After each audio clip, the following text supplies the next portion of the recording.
It's so much as a matter of perspective. I mean, you know what, we should have a program where we take really depressed people and we send them to go live in you know, with poor people in freaking the Dominican Republic or Colombia or Thailand. Okay, you're depressed, really? Well, go live with them people. Okay, go live with them. All right. They got two sticks to rub together. They're going to eat ants for dinner, and yet they are a lot more grateful for what they have in life than you are. You know, that should be our antidepressant program. We're going to ship you off to a less developed country and go live with people who have an awareness of what they have. Hey, this is Frank Paz, and this is my video, Chicanomics. Chicanomics is dedicated to the women of this world who do the hardest job on this planet of raising human beings, many times under the most difficult circumstances. And we have to understand the words climate and environment can be used for the economics of this planet as well as the ecosystem. And so the economics affect all the women and children on this planet. And I'm asking all of you to join me in realizing a dream and a vision of changing the economic climate on this planet.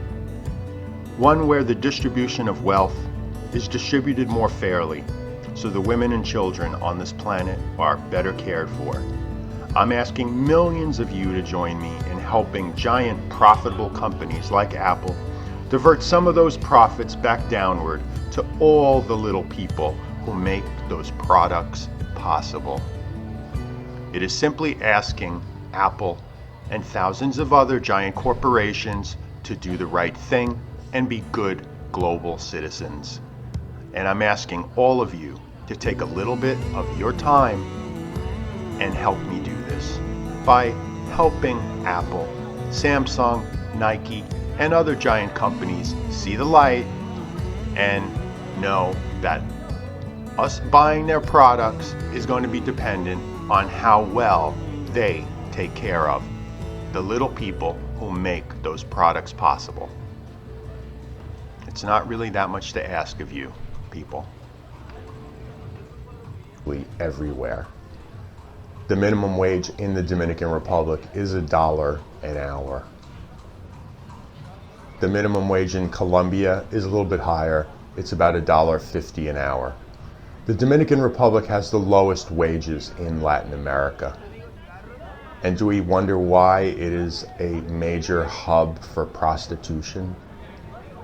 The fact is that all kinds of activities, including prostitution, are basically symptoms of a world economy that drives people to try to figure out how to survive in other ways.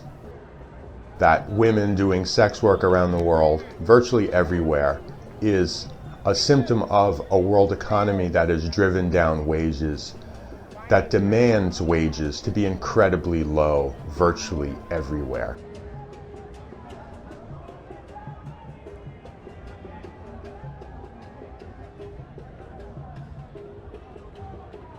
And you have to understand, we all play a role in the world economy, and we are all participate in it, and we give it approval by buying products and not complaining or caring that the people who make our products get paid slave wages.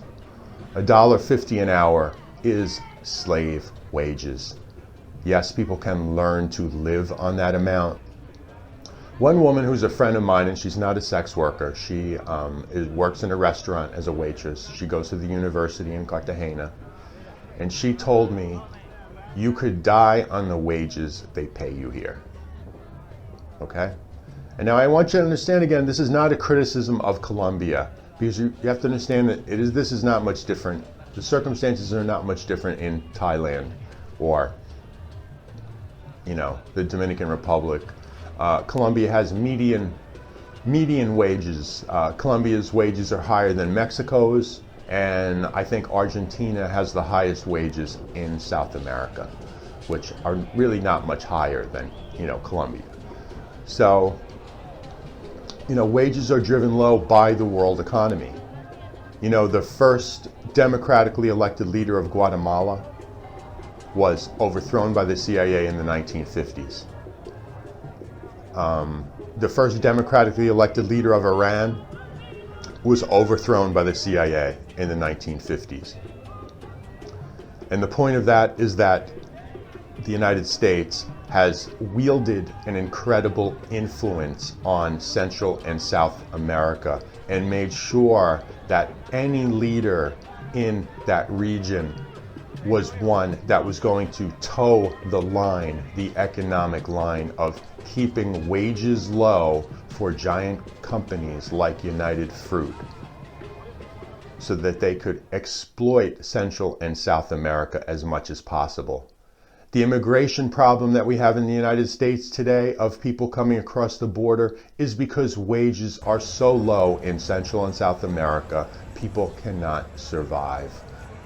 I hear all kinds of guys, I have friends who tell me, I got a good deal on a Chica. I'm like, you got a good deal on a Chica?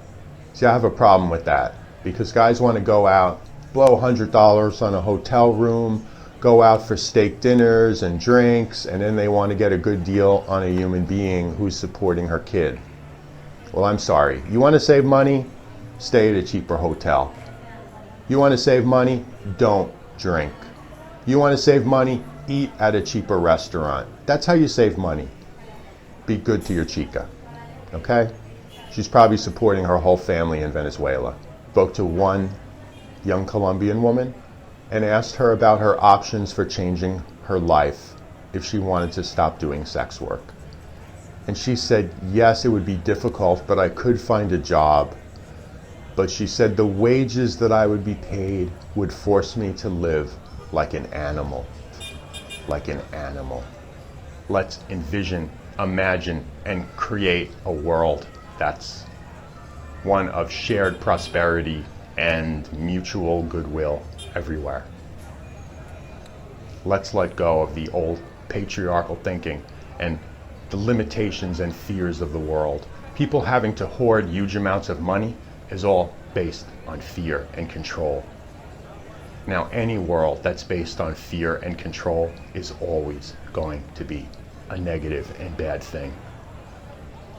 So let's not support that anymore. And that when people like Bill Clinton tell us about free trade around the world, free trade means people working for almost free. That's the reality, okay? And that's so a tiny class of people can have an enormous amount of wealth. And what we need to understand is the world economy, and more specifically the distribution of wealth on this planet, did not get this way by accident. A tiny minority of people, the wealthy class, have exerted their will for a long time to create a system where they control most of the world's wealth and resources. And they have done that largely by keeping us, the majority, out of the conversation, out of the decision-making process. So what am I asking of you? That all of you become part of the process again. At wage level, Colombia is considered too expensive for foreign investment. And I want to emphasize to people that they understand that. Paying people $1.50 an hour is too expensive for foreign investment. And I want to make the connection for you to understand why is it that people have to do things like do sex work or even other things that go on in Colombia, like kidnap people and hold them for ransom. Well, it's because wages are incredibly low. Enormous amount of money that they don't even know what to do with in Colombia. And I want to talk more about the kind of things that the United States and its allies have done around the world to try to suppress workers' rights and increase of wages around the world. For instance, throughout Central and South America, the United States and the CIA have had coup after coup in country after country. Look at our least favorite leaders in certain countries. For instance, Fidel Castro. Now, in the 1970s, the CIA itself admitted that Fidel Castro had overwhelming support of the Cuban people. And yet the CIA has done everything they can to try to keep Fidel Castro down, keep him out of power, even though he had overwhelming support of the Cuban people. Look at Hugo Chavez. That was another leader who actually did things for his people. And the United States has supported fascist dictators in country after country. Places like El Salvador, Chile, and all around the world. All the problems in Iran, for instance, were started when the United States and the CIA and British intelligence overthrew the first democratically elected leader of Iran, Mossadegh. And so there has been a long concerted effort to essentially keep down anyone who supported workers' rights, higher wages, and actual building real democracy in Central and South America, because real democracy has to be something that actually answers to all the people. It cannot be something that just answers to rich people. And that includes here in the United States, a country that was founded by the top 1%. Perhaps most of you don't know that virtually every person who signed the Constitution was a landowning white male. What percentage of the population were landowning white males back then? They were 1% of the population. And in the Federalist Papers, James Madison talked about the leveling spirit of the people. That how do they quell the leveling spirit of the people? Now this is back in the 1770s that the Federalist Papers were written. And James Madison talked about quelling the leveling spirit of the people. And you know what quell means? It means to subdue. It means to keep down. And you know what the leveling spirit of the people was back then? Leveling meant that people felt that wealth and land was unfairly distributed. People wanted leveling, which was meant wealth and land distributed in a level, fair way. That's what people wanted back in 1770. And James Madison wrote about how to quell the leveling spirit of the people. And so that was the spirit in which this country was founded. We got lots of beautiful jargon and propaganda and PR, but the truth is the real people got very little in the way of political power. It was not until the 1850s that working class white males were even given the right to vote or run for political office. That was a good 75 years after this country was founded. The economic environment on planet Earth that forces people around the world to do all kinds of things, including sex work, to survive. And the truth is, women around the world who do sex work, and men, 20% of the world's prostitutes are men, generally have nobody to speak on their behalf. Now, we do hear a lot about things like sex trafficking and women being forced to do sex work around the world. But what we don't understand is that the overwhelmingly amount of people who do sex work on this planet do it voluntarily. Voluntarily in the sense that they go to work, they go home, and they keep their money. They go to work like people in the United States go to work. They choose to do that because that is their best economic option. And in a way that is even sadder than people being kidnapped and forced. Because the reality is that people's best option to get ahead in life is to sell your body. That is the reality of the world economy. That is pretty sad. No one should be put in that position, starve or sell your body. And now I've spoken to people in Colombia about this phenomenon, and I've had people tell me women have other options than to sell their bodies. And, that is partially true. For example, one woman I spoke to is a waitress in a restaurant in Cartagena, and she goes to the university, and she said to me, "You could die on the wages they pay you here." And I spoke to another woman in Cartagena who is a sex worker, and I asked her about her choice of, what are her other options than doing sex work? And she said, yes, it's true. It's possible I could find a job here in Colombia. But she said the wages that I would be paid would force me to live like an animal. And look, there are many women who make the choice of doing other things and living on incredibly low wages rather than do sex work. That is a fact. So it's important for you to understand that. We live in a world where it is important to keep wages down so that giant corporations can come in and exploit people, resources, things, pollution, and everything else that they are allowed to do. Unfettered capitalism. And unfettered capitalism included 300 years of slavery.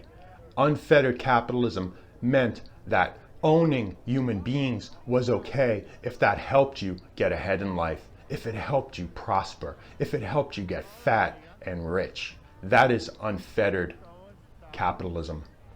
And that is still what is going on around the world. A country where minimum wages in the Dominican Republic are $1 an hour and $1.50 an hour in Colombia.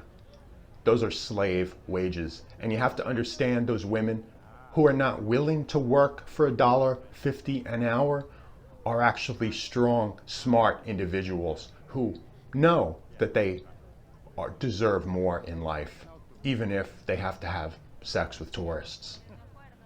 And so I have nothing but respect for those women for standing up for their own value and their own worth. And I would like it to be clearly understood that in no way is this a criticism of the governments of Colombia or the Dominican Republic and places like that. Largely, wages around the world are set by international treaties. International treaties that are agreed upon by international bodies, governments like the United States. And Colombia has about median wages. Colombia pays higher wages than Mexico, while the Dominican Republic has the lowest wages in Latin America. But the biggest influence on wages around the world are international treaties that are created with the influence of giant countries and giant economies like the United States. And so this video is about calling attention to that and to the incredible people on this planet who do sex work. Incredible mothers, daughters, who are willing to do anything to take care of their families.